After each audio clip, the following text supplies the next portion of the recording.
the money. That's what I always say. You always follow the money. Yeah. This is Follow the Money with Mitch Moss and Pauly Howard on VSiN. Thanks for checking in. Hope everybody is having a terrific Labor Day weekend. Mitch Moss, Pauly Howard with you here on Follow the Money.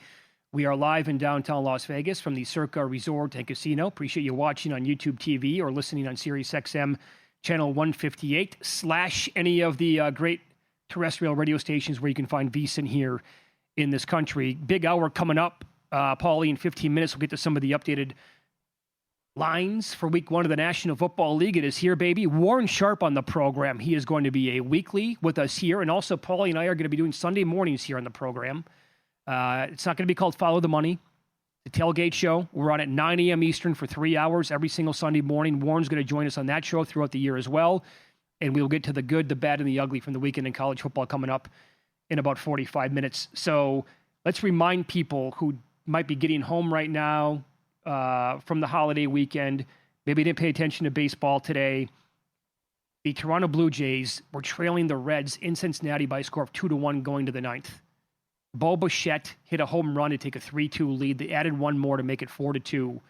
The Reds then responded by getting 3 in the bottom half, and they won the game 5-4. Game goes over the total. So currently speaking, in the American League East, the Blue Jays are 2.5 up on the Yankees. They're idle today. Hello. They start a series in Houston tomorrow. That's Fried against Valdez. And then the Red Sox won. They're 7-3 in their last 10. They're also 2.5 games back of the Blue Jays.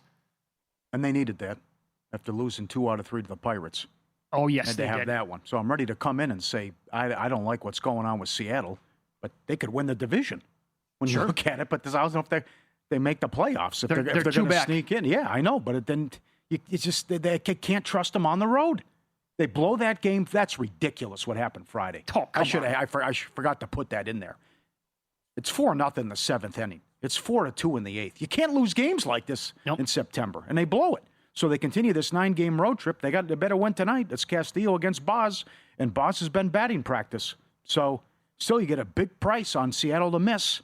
The door's open for Kansas City, and peekaboo, Texas is 2.5 back now. I know. After they swept the red-hot A's. Yep. So you don't have Seager, you don't have Evaldi, but I know they have the toughest schedule left in all of baseball. But Seattle is making this interesting, and it shouldn't be. Bad job by the Mariners. So I have I made 3 bets for most wins in the month of September.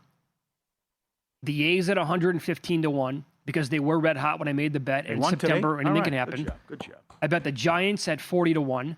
Now They're hot all of a sudden. They have that's the crazy thing. That team could somehow finish the season on a high note. Devers is on fire. I know it, right? Coming up. So they have the Dodgers 7 times this month. Other than that, look at their schedule and try not to laugh.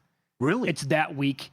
And then to Verlander your point, was good. That was surprising. Yeah, I know. I didn't want to do it, but I did it. I'm just going to say that. I bet the Mariners at 14-1. They have a very doable schedule. Oh, no. Yeah, I know. I can't stand this team. I can't stand them either. This is not going to go well on the road trip. No. I can see it coming a mile away. Well, so as for tonight's game, don't you think this has runs written all over it? Let me explain why. Yeah. So Baz has allowed 3+ earned runs in 5 straight, 6 out of 7 and 8 out of 10. His home ERA on the year is higher than 7 compared to 3.5 on the road. The whip at home is 1.6. I mean, how do you even have a job in baseball when you have a whip of 1.6? Mm-hmm. Much lower when he's on the road. Castillo is the exact opposite here. On the road, ERA is higher than 4. When he's pitching in Seattle, it's a 2.79 ERA. The whip for him on the road is 1.6. His last 3 starts overall, 4 innings, 6 earned, 3 home runs. 4 innings, 10 hits, 3 earned. 5 innings, 5 earned, 3 walks. He's been atrocious. So this was at, it's 8.5 juiced. Some books went to 9. I think we're going to get runs in this game here. Recent form here, these guys are fading fast here. So I think betting over 8.5 is a bet that I'm going to have in pocket. And then do you have anything else coming up a little bit later on tonight? We only have 2 other games other than that one still yet to go. Baltimore's been horrendous all of a sudden. But I can't trust my guy Cease. So I would say there's going to be runs in that game. Bradish against Cease. Cease 4-6 with an ERA of 5 and change last 13. Bad job by the Padres. Lose 2 out of 3 in Minnesota. And the Orioles now are reeling. punished in San Francisco. Right. Maybe they were at Haight-Ashbury getting after it, but they've lost 9 of 11 now. And see if the Padres can get right. But Cease can't be $1.75, so I would look for runs and over 7.5 here. And I do want to play against Texas tonight. Arizona's $1.50. Corbin 0-4 with an ERA of 11. Last 6 against the Diamondbacks. Ugh. That is ugly. And a total of 9 tonight with Nelson going for the D-backs. Texas, I said, the most difficult schedule left. San Diego, easiest schedule. Giants, second easiest schedule left. Good note here from MLB. You go back since they expanded the playoffs in 2022. If you are in the playoffs starting September 1st, you're 86%. 12 of 12 last year. Wow. Since 1996, if you lead the division and starting September, you close it out 81% of the time. So, yeah, there's still a lot of baseball left, but again, anything can happen, and it's wide open, especially when you're seeing some teams drop games they shouldn't, and you can't trust anyone's bullpen. Yeah, how about Arizona, by the way? A little feisty here. They did a good job against the Brewers going back to last week, and when you look at Corbin on the road this year, the ERA is 5.5 compared to 3.2 at home. Now, he had 8 strong scoreless innings in his last start. That was against the Angels. Before that, he did not make it past 4 1/3 in his previous 4 starts, and he allowed 17 combined earned runs. The first 5 going back, Rangers are 7-1 in their last 8. D-backs have been one of the better first 5 teams all year long. And it's not Ryan, it's Ryan. Nelson goes tonight. 6+ innings in 3 straight. 3 earned or fewer in 11 of his last 14 starts. He's got a 2.4 ERA at home. It's almost double that on the road. I'm with you. You said you wanted to fade the Rangers tonight? Uh-huh. I think me too. Mm-hmm. Yeah. And on that Baltimore-San Diego game, look, nobody cares about the win-loss records anymore from a starting pitcher. I get that.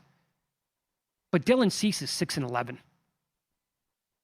He's talked about as like one of the premium. Maybe I'm wrong on this. No, you're right. But it seems to me like people have it like, oh boy, this guy. So, and he is talented, but man, he can't trust him at all. A 4.82 ERA on the year. And Bradish last start was his first start, Pauly. 10 Ks against the Red Sox. The guy was great. So Cease has lasted 3 1/3, 5 innings, and 4 1/3 in his last 3 starts, combined to give up 11 earned runs in those games. The game log is just peppered with crooked numbers in the earned run stat category, fading in recent weeks as well. Current form here, Padres 0-6 in the first 5, their last 6 games, but the Orioles are 1-6-4 in their last 11. Starting pitchers are on a 13-4-1 under run with their K-prop against Baltimore for what it is worth. Yeah. It's too bad we were on today at how it worked out with the schedule, because I wanted to I wanted to give out the Brewers strong. The Miz kid? Well, remember what they said when he made the All-Star team? Trey Turner and Castellanos? This is a joke. This is the Savannah Bananas, everything. Right. He wants to stick it to him. They just got a run off him, but it's 4-1 Milwaukee in the 4th. And Philly coming off that horrible loss on Sunday Night Baseball, spitting it up, coming in. Well, good job by the Mets today. Yeah, I had to have it. Good job. I was pondering a bet on the Mets for most wins this month. Yeah, I think it got as high as 40-1. Look, that's baseball. What, you sweep the Phillies and lose 3 out of 4 to the Marlins? That's exactly right. Because this team could go on a 7-game losing streak, or they might win 11 out of 12. They could, yes. And that's why I thought, but their schedule is so difficult for the final, whatever it is, 25 games. It started today against the Tigers, but Soto, 6 RBIs in that game? At least 1 home run. Big win. Manea was terrible again. And that's the thing, like how reliable is the starting pitching overall? Yeah. So Harper just went deep. it's 4-1. That's the 1 run? 4-1, yeah. Okay. 4-1, bottom of the 4th, Brewers coming up. I want to play against the Sparks tonight in the WNBA. Huge game, playoff implications. The Sparks are on a back-to-back. Now, you want to go first half here, whatever you want to do. I think it's -$2 if you want to do Storm to lead at halftime and full-time. But this is tough for the Sparks, who are not playing well and lost that game Friday at home with a fever, depleted team at the game they had to have. Yep. They do want to bounce back with Miss Jackson, if you're nasty, who got there last night. They go over 15.5 points as well. It was a bad job Friday because she's coming off the ankle injury and was a game-time decision. She had 8 at the half, but then again, Plum doesn't pass her the ball. Miss ball hog. So I would think the Storm can come out and jump on the Sparks tonight. VSiN NFL betting guide updated and ready for week 1. Inside the NFL betting guide 2.0. Post-preseason team updates, proven betting systems, contest strategies, best bets for the opening week and beyond. Get the guide at $9.99 for your first 30 days. Get the college guide as well. VSiN.com/subscribe. See what subscription price and what subscription works best for you, period. VSiN.com/subscribe. McVay says Stafford's good to go Sunday. All right, very good. That's one of the many awesome games that we have to begin the season here, week 1 of the NFL. By the way, Circa, the contest here, Grandissimo, $100,000 buy-in, 41 now on the board behind us. 41. I'm shocked. And I'm sure we'll be up to 14,000 survivors probably by the end of today. Yeah, is my guess. Right around 20,000 definitely in play here. Yeah. So we might. Days left. Yep. Derek might get 50 Grandissimo entries. Oh, absolutely. Yeah. I'm stunned. Can't believe it. Won't stop. Can't stop, won't stop. $100,000 buy-in. Sure, no problem. Right, here we go. He knew. He had the pulse of the market. Not a problem. All right, we will discuss a few things for week 1 in the NFL up next. And evidently somebody thinks a point spread will move at least 3 points before it kicks off here in a couple of days. In the National Football League, games have been on the board now for months. Interesting. Find out who that is coming up here on VSiN.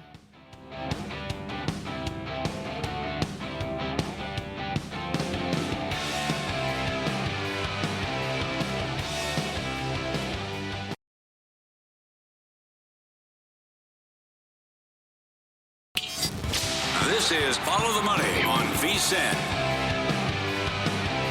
Warren Sharp on the program in 15 minutes. His NFL preview book every year, must read during the summertime to get you ready for the season. He has some thoughts what to look for here. Some of these games that we have coming up, Pauly, for week number 1. You were, did you catch something here on social media? Did you listen to a podcast? Mm-hmm. Somebody thought that an NFL game is going to move 3 points before kickoff and the games are now here? I like to listen to Cousin Sal, and he's been on the show before promoting his book. Big fan. His book's awesome. Yeah, very good book. But they were talking about the Friday game with Simmons, and they were guessing the line. And then Simmons says the Chiefs, he makes the Chiefs 6. And Sal's like, the game's in Brazil, right? Chargers made the playoffs last year? He goes, the Slater injury, no way. That line's way off. That'll go to 6 by game time. It's like that's not going to happen. It's been sitting there for 6 months. Sure. It's going to go from 3 to 6 in 2 days, 3 days. That won't happen. But also that should tell you that Simmons should absolutely unload on the Chiefs then. Hey. Right? I mean, if that's the number that he made Makes it 6 thinks and it should be. That's what Cousin Sal said. Absolutely. Hey, he's got to go firing in there, man. Just like a Gatling gun. Yeah. I hope the field isn't an issue, which was a problem last year. Yeah, that was a big problem. Game that was canceled in Mexico City also a couple years ago. So fingers crossed for that one. But two great games to start, at least we hope. And we'll see what this Cowboys defense looks like after the Parsons trade. How about this now? The stuff coming out that it's kind of like Luka Part 2. Hey, we would have offered more. Why didn't you shop the guy? Why'd you just talk to Green Bay? There's several stories out there that these teams would have offered more, but it was just, Jerry had tunnel vision and wanted to get the deal done. Incredible. I mean, it escalated quickly. I watched the whole press conference. I could watch that guy talk for 2 hours where he's just rambling and you don't know what he's going to say and in what direction, and it's just... You know what? But somebody had a great tweet to us last Friday during the show, and I stand corrected. And the person who tweeted it was spot on because we were just ripping him, and we said, clearly the best thing ever for the organization would be for him to sell. And the guy's like, absolutely not. As people who root for different teams or you want to bet against the Cowboys, he has to own it for as long as humanly possible. As long as we want the Cowboys to not really be a factor, this is the best thing for the team. And that person was spot on with the tweet. He's the reason why they've been so inept.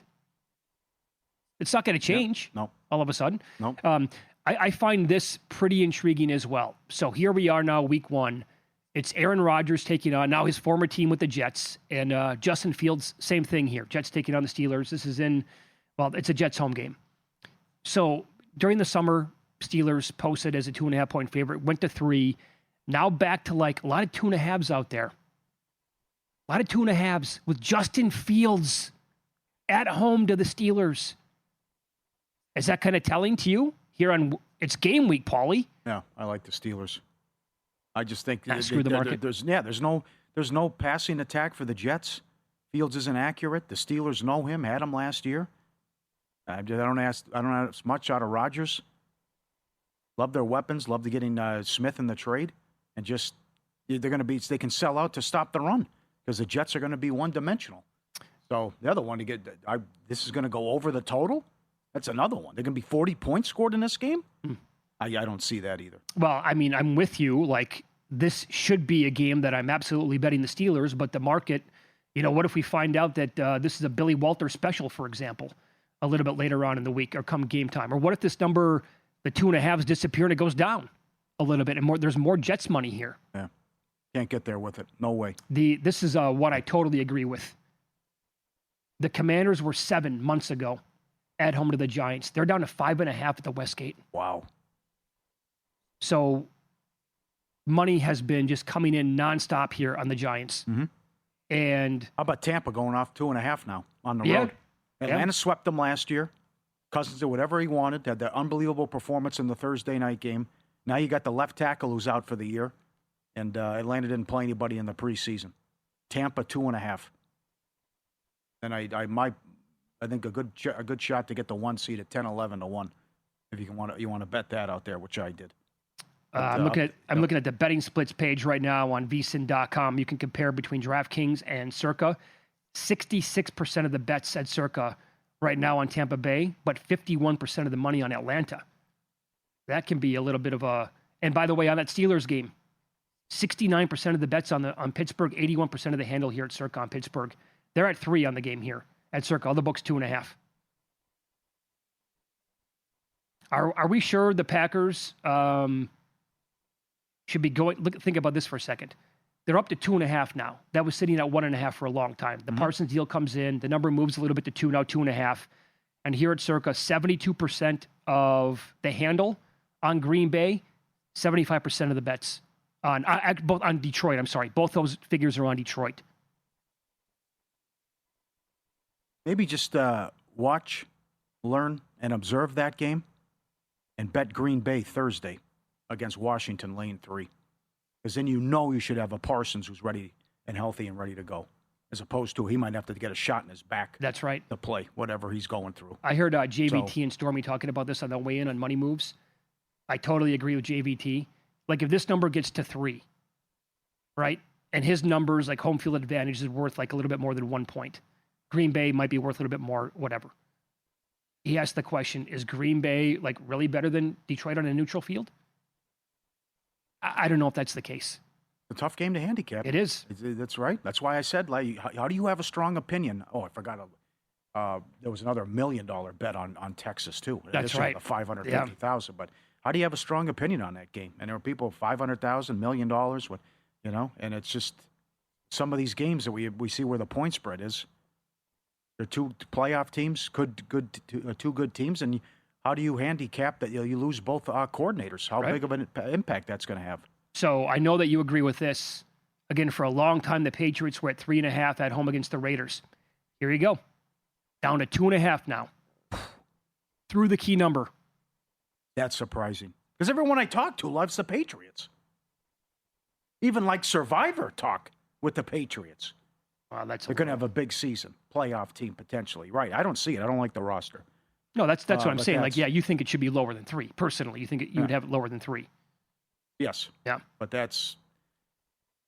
I wouldn't be surprised if Carroll beats them. And Geno has a day, and the Raiders come out of there with a win. And Bills-Ravens pick at several shops.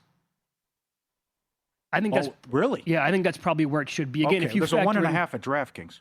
Yeah, it's all over the place. I like the Ravens. Yeah, so do I. They've had to chew on this all offseason. That and also like the 1.5 to take that number for some people if you want to tease whatever. I mean teasers. Yeah. Do we even do teaser talk anymore this year? They're sitting at like $1.30, $1.35 now. It's kind of pointless to talk about them, but yeah. So if you just compare, and I have a lot of future bets on Buffalo, like division to be the 1 seed because of the schedule, maybe most wins. but I honestly don't think they're better than Baltimore. It's Baltimore's division is much more difficult than Buffalo's division, and their schedule is more difficult. So that's why I have some of the Buffalo bets. But I think if you go, again, on a neutral, who would be favored? I think absolutely it would be Baltimore. And then so if home field is worth like 1.5, maybe a couple of points to Baltimore or to Buffalo here, can they really be like sitting there as a 1.5 point favorite overall? Like I don't know. Baltimore's got to be, they have a higher power rating. You know how many people I've talked to this offseason, like in this racket, who have told me, unsolicited by the way, Baltimore's the best team in the NFL? 8 to 10 people. Oh, yeah. I don't have a problem with it. Yeah. No, neither do I. Regular season's not the problem. Yeah. Yeah. They lose their minds come January. Yeah. And do you think, will Chicago flip to the favorite on Monday night at home against Minnesota? I can't see that. No? No. You? No. Minnesota 1.5. I don't think that's going to happen. I could see some doubt come in leading up to the game on J.J. McCarthy. Yeah, but then you're taking Williams, though, too. I know. And that's a great game. That is a phenomenal Monday night game. Because it's panic time if one of the quarterbacks stinks up the joint. I know. I can't wait for the Tuesday morning stuff if that happens. Well, if the NFL ever nailed a Week 1 schedule, 2025 is the year. Yep. They got it. It's unfortunate with the timing with the Parsons trade, but the Brazil games fire. Those late games are awesome. Houston Rams, great. Oh. And then it's also awesome that you got Denver. Many people picking to win the division and doing a lot of damage, and they're going against the number 1 overall pick. So we'll see how Cam Ward does. And then 49ers Seahawks is awesome, too, sure. In addition to the game at Lambeau. What do you think? 35% of the entries here at Circa going to be on Denver? Oh, I got to go higher. 40? Based on how everyone's in love with the Giants now? Yeah, pretty much. They won the Super Bowl the preseason. Mm-hmm. I'm going to go higher on Denver. Higher? Okay. Yeah. But not much higher than 40%. That sounds okay. Okay. Right in that neighborhood? 40, yeah. That's close to what, Cincinnati last year, Week 1? Yeah. Okay. I think you're right. All right, Warren Sharp on the program coming up next. Going to be a weekly throughout the football season. Can't wait to talk to him. His preview book is absolutely outstanding every single year. We'll get a couple of thoughts on the Thursday, Friday night games and a future that he still likes on the board coming up next here on VSiN.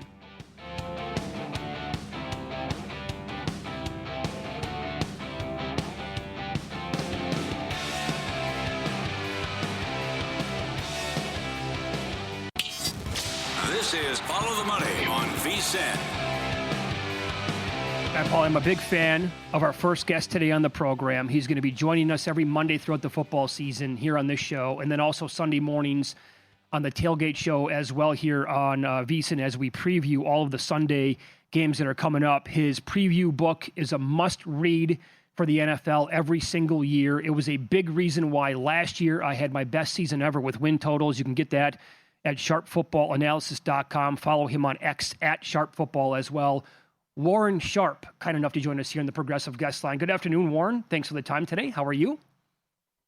Doing great. Really looking forward to the start of the season here on Thursday night and can't wait to get into it with you guys here. Sure. What do you make now? Here we are on the heels. You've had a couple of days to think about it and break it down from a Dallas perspective and what that defense could look like without Micah Parsons on the field for Thursday night when they take on the champs here. Now that number has moved. A lot of books at 7.5 here for Philly. Yeah, with Micah Parsons, they were holding opposing quarterbacks on pass plays to minus 0.02 EPA per attempt. That spiked to plus 0.14. That was basically the difference between shifting from the 10th best pass defense to the 31st ranked pass defense. And from a yards per attempt perspective, last year when Parsons was not out on the field, they were the dead last team in the NFL, allowing 8.4 yards per pass attempt. So it's going to really benefit Jalen Hurts in the passing game a little bit more than it would the Eagles in the run game.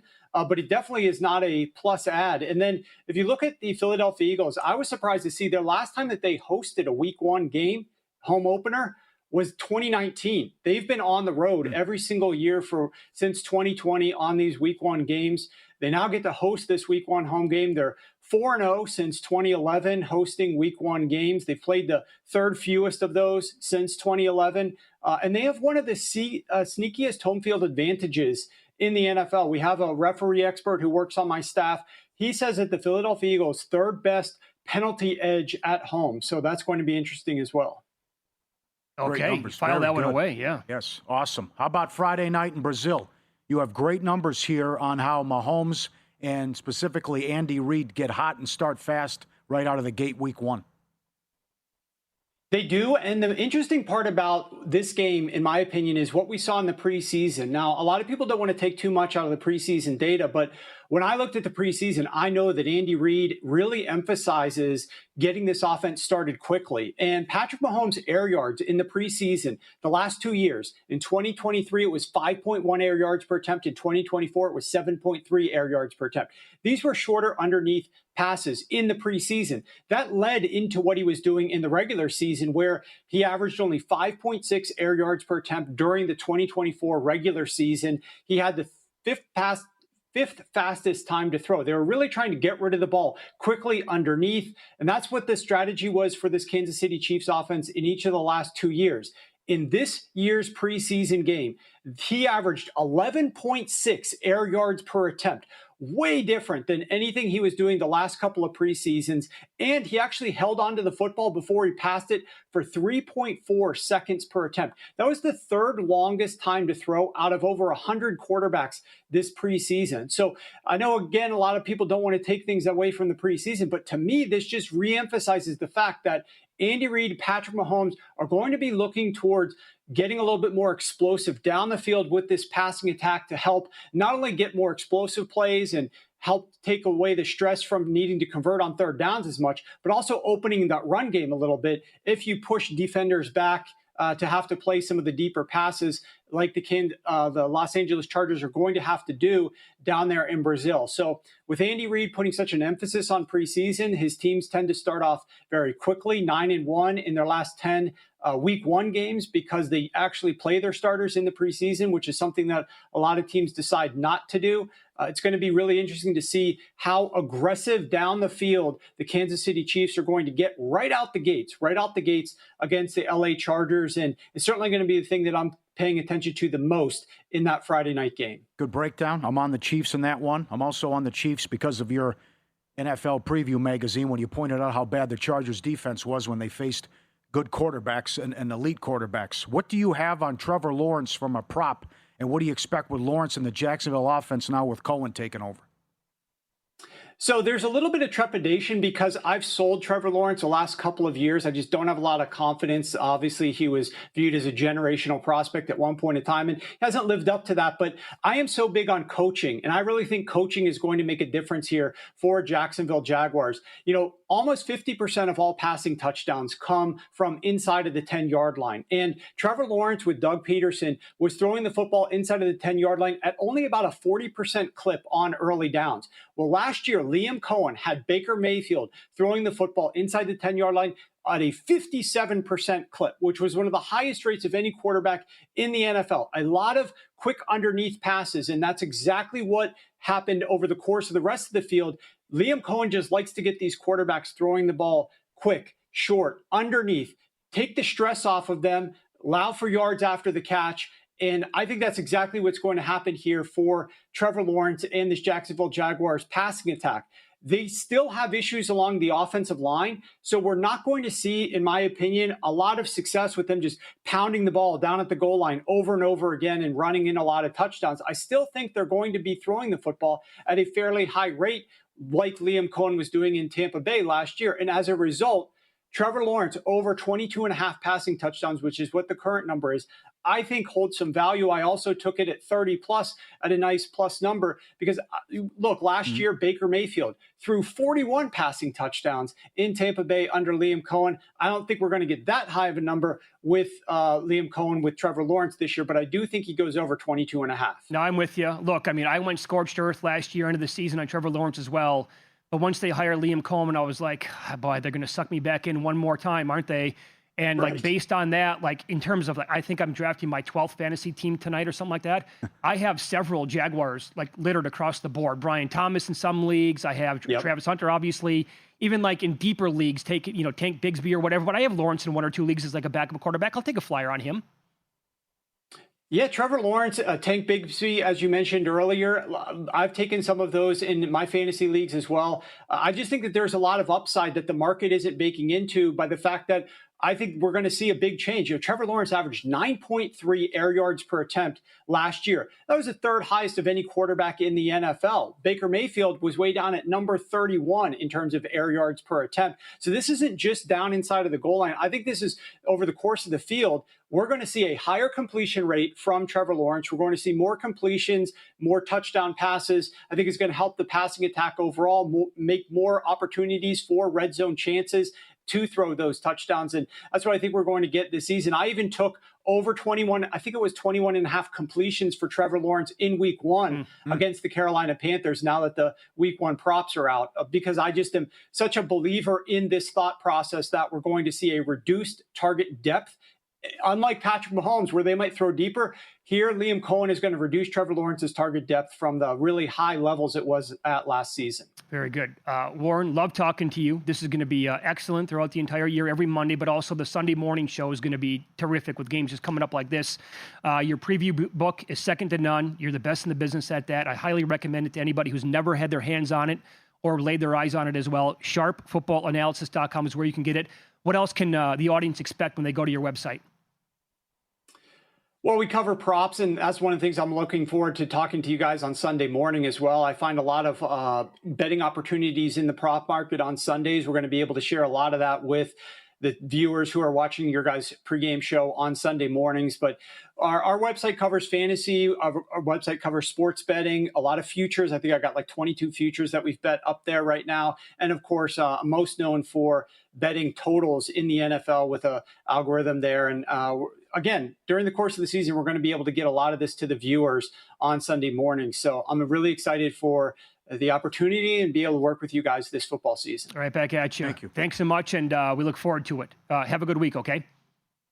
Thanks for having me, guys. There you go. And we'll talk to him again on Sunday. Warren Sharp, follow him on X at SharpFootball. Again, the website is sharpfootballanalysis.com, and he was on the Progressive guest line.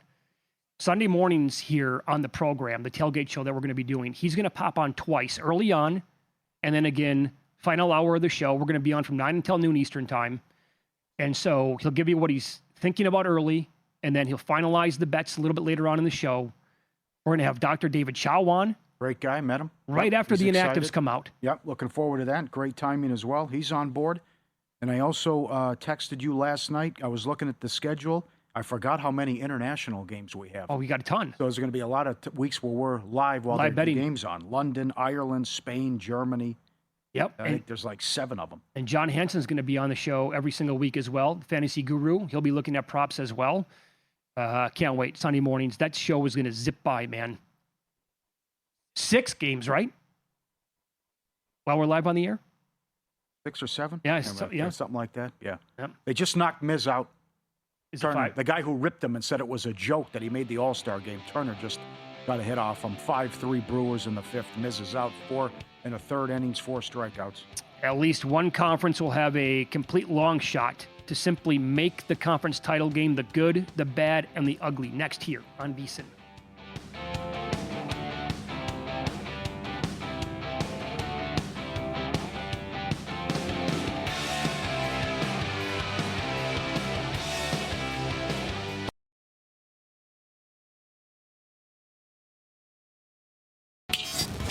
This is Follow the Money on VSiN. The good. Pretty good. I'm feeling pretty good. The bad. I've had it with this job. Got no food, got no jobs. Our pets' heads are falling off. And the ugly. First of all, that's horrible. Well, that was the worst piece of equipment I've ever seen. All right, got to give it up to LSU on all the concerns, rightfully so, about the offensive line. They did an excellent job hanging in there, but I was more surprised by what they did defensively. And you shut out Clemson at home in the second half? What a job all the way around, and Brian Kelly avoids their 6th straight 0-1 start for LSU. Big win. Tough schedule coming up. I know a lot of these teams can say that, tough schedule. But just like Miami, it's huge to get that first W against a awesome opponent right out of the gates. And I also, this was also the week of the running quarterbacks. What Dampier did, what Castellanos did. How about what Jackson Arnold did Friday? Embarrassing job by Baylor defensively. Sure. But Arnold gashing him on the ground time and time again. Let me give you his stats, what he did on the ground. He had 16 for 137 and 2 scores. Unbelievable. That first touchdown run was just, hello, defense? Anybody there? I know. And then what Retzlaff did with Tulane. He comes in late July and transfers to Tulane. He had 170 yards and 2 touchdowns in the first half, and a good performance as well. That's my good. My bad. Middle Tennessee State laying 13.5 against Austin Peay. Lost 34-14. Damn. What? What happened there? That was under the radar. I think Middle Tennessee has Wisconsin this week. They do. And they're catching 4 touchdowns in that game. Yes. With that Wisconsin offense, they couldn't move the ball. I know. Against Miami of Ohio, at least only 17 points. And then Sark against Patricia. No, I had that wrong. I was concerned about the pencil. He was great. And again, that's been the knock on Sark. The kryptonite in the red zone. Ridiculous play calling, some of it conservative. You could see the quarterback sneak coming a mile away. But as I said it earlier in the show, it's okay to kick field goals. And I couldn't believe the punt, 4th and 2, with your defense being probably the best in the country. The punt, 4th and 2 before halftime in Ohio State territory. Yeah, totally agree. Am I good? Look, you're going to factor in the competition for a lot of this stuff, but what John Mateer did for Oklahoma, at least that's a great sign. And they blew the doors off Illinois State, and he actually moved to the Heisman favorite briefly on Saturday at least one book. And 30, that's funny. That's the exact line I wanted Arch to put up. 30 of 37 for 392, 3 touchdowns, 24 rushing and a touchdown. If that kid, the long term here, if this kid can be as good as that box score suggests, or a lot of people, the betting market specifically, I saw a lot of people, Pauly, you were high on them, but Phil Steele, others who I respect. Oh, I love this kid. Really high on Oklahoma coming into the year. With that defense, the team was unwatchable last year because the offense was so bad. Mm-hmm. And the defense they were completely up against it. They were still really, really good, but they had no help.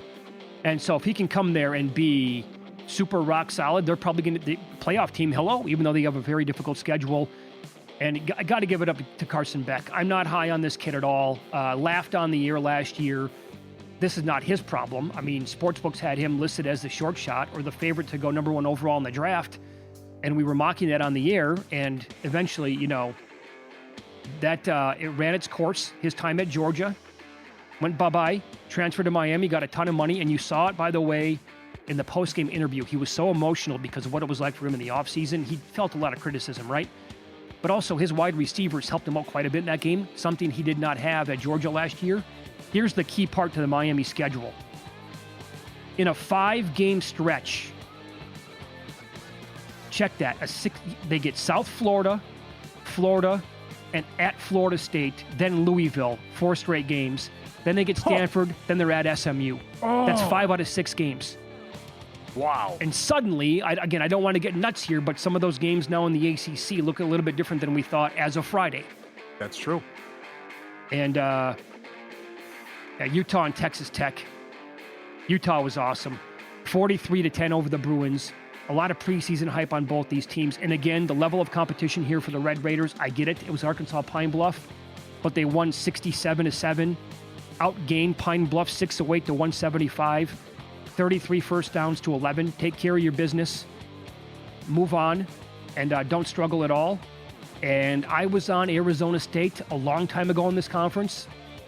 These 2 teams are going to be fierce competitors for them the entire season. Dante Moore looked pretty good. Yeah, I would say that so. Helps. And your Texas Tech quarterback could be a bomb, too. They're going to put up ridiculous numbers. He's 80-1 right now at DraftKings, the Texas Tech quarterback for the Heisman. Yep. My bad. The Mountain West Conference here. Oh, God. The Boise State embarrassment and San Jose State losing at home to Central Michigan. I didn't watch the game. You said that you watched the game. I watched it was the whole just thing. A total joke. Yep. They were a pick from a lot of people to at least make it, if not potentially challenge Boise State in the Mountain West. You go out and lay a dud like that? What, is UNLV going to be a factor again this year? They will be. Probably. The schedule's so easy. But right. They almost lost at home to Idaho State. Yeah, so here, a prediction here is that a major bomb is going to make it to the Mountain West Conference title game. like a 25, 40, 50 to 1 shot just to make it. And also targeting. Are you kidding me with what happened to the Michigan kid? They got to fix this rule. And now he's going to miss the first half of the Oklahoma game? Yeah. What are we doing here? This is not football that we're playing. No. Or that we're watching. That's total BS that they actually called the flag. You forgot where you were. You almost cursed. I know. And then they actually said it was targeting. And then they upheld it today and said he's like their best defensive player potentially. Yep. And it's a huge game looming now against the Sooners, by the way, taking money. And you can't possibly be serious with this. Yep. What is he supposed to do? My ugly, DeBoer, Alabama. They're just another program. I said it, they'd be just another program once Saban retired. I didn't think it would happen this fast. But Saban lost twice as a double-digit favorite. DeBoer's done it 4 times in 14 games. They're 5-5 in their last 10. They've lost 5 of their last 6 away from home. How about the quotes today? There was some lack of effort on defense. You got to pursue. It surprises you when it happens sometimes. With certain guys, they give the effort and practice. In other cases, we got to be quicker to get on the spot and do our job. Also, there aren't learning moments anymore. This is us and our program, and we understand the situation we put ourselves in. Well, those are some pretty damning comments after one game. Yep. And another player said, the sideline is a living and breathing organism.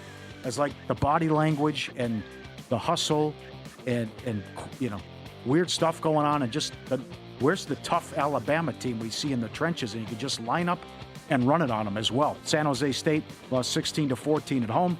As 14.5-point favorites. So bad offensively what happened. I know the turnovers against the Central Michigan team that was very conservative throughout. And Northwestern lost 23, took money big time. Lost 23-3 to Tulane. 5 turnovers, only 230 yards. It's my ugly. Yeah, my ugly, I would say overall the quality of play for week 1. The defense is way ahead of the offenses. But, we want football to be back in such a, bad way that the people who, like on Saturday night, were on social media saying, oh my God, what a day of games. Actually, the games kind of stunk. I was fine with it. Okay. Yeah.